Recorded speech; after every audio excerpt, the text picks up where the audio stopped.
Well, good morning. Today is day 38 in our journey through the Word. It's been a great weekend of reading.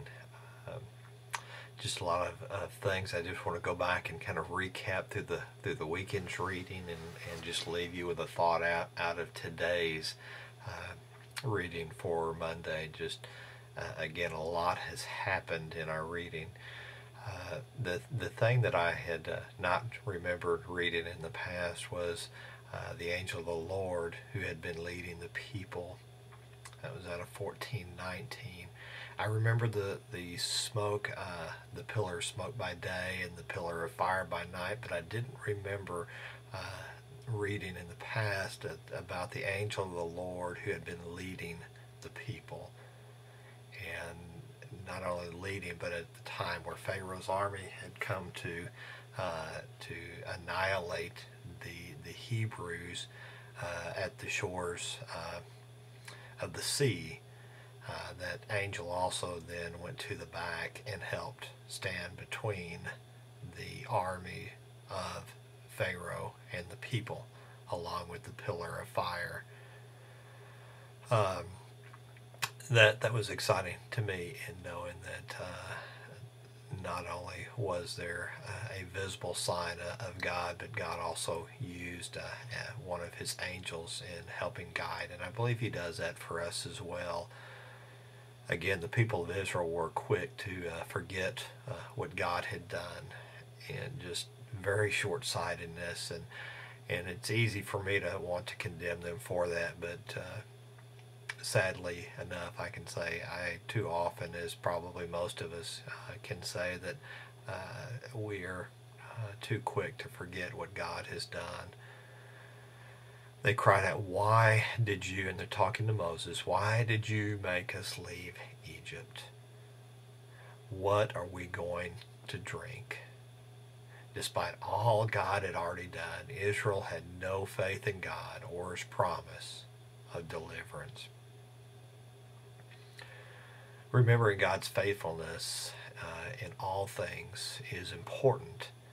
I shouldn't be so quick to condemn, again, his plan or his messenger.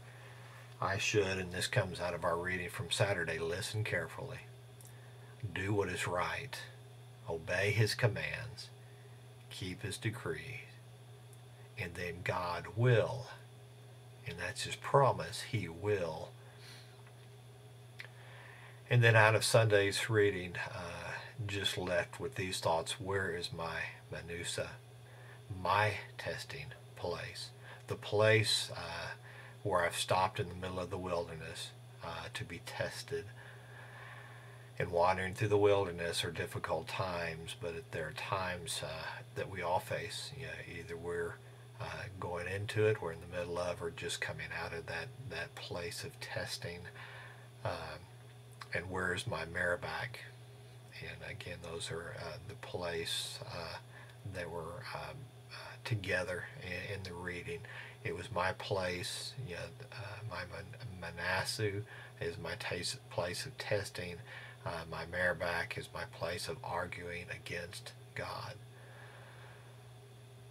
Sadly, I can say I've done that as well. It's a place where I strive with to contend to find fault with God and fault in his plan. It's a place where I've questioned, is the Lord with me or not? Sadly, I've had those places, as many of you have as well. But God has always been faithful. God is always there. Despite my question, is he with me or not? The answer is always yes. Then I also came to the point of who is my Jethro? Again, Jethro was Moses' father-in-law, and he gave him some very wise counsel in our reading on Sunday. But Jethro was the person that Moses shared with everything that God had done. And I had wondered, who is that person I share all my thoughts with? The one who gives me wise, godly counsel.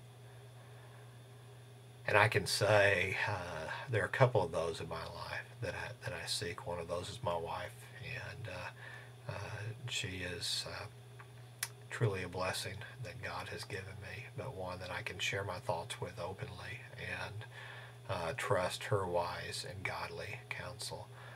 Uh, I have a couple other very good friends, one of which is Wayne Graham, and some others who I can trust to give me that wise counsel, those who I can share my thoughts with. And then from today's reading, we receive the Ten Commandments from God. The first four deal with our relationship with God, the last six deal with our relationships with each other. But I want to focus a little more on the passage out of 2024. And I'm not glazing over the Ten Commandments because we know how important those are, and they have from the foundation of the time they were given until even today and days ahead will be that foundation for each of us. And they're not irrelevant, and they will never go away. And they will always, again, be the foundation for the life that we are called to live. But on the passage of 2024, it says, build my altar wherever I cause my name to be remembered, and I will come to you and bless you. Where's that place for you? It doesn't have to be a physical altar, however, for some it may be. But where's that place where you remember the name of the Lord your God? The place where He has promised He will come and bless you. And I just want to leave you today with this question. What is the name of the Lord your God? The name that you remember at your place where you built your altar. Great words of promise from God in this week's reading, or this weekend's reading, and I'll look forward to the reading through this week and continued on. I hope you have a good day, and I will see you tomorrow as we journey through the Word.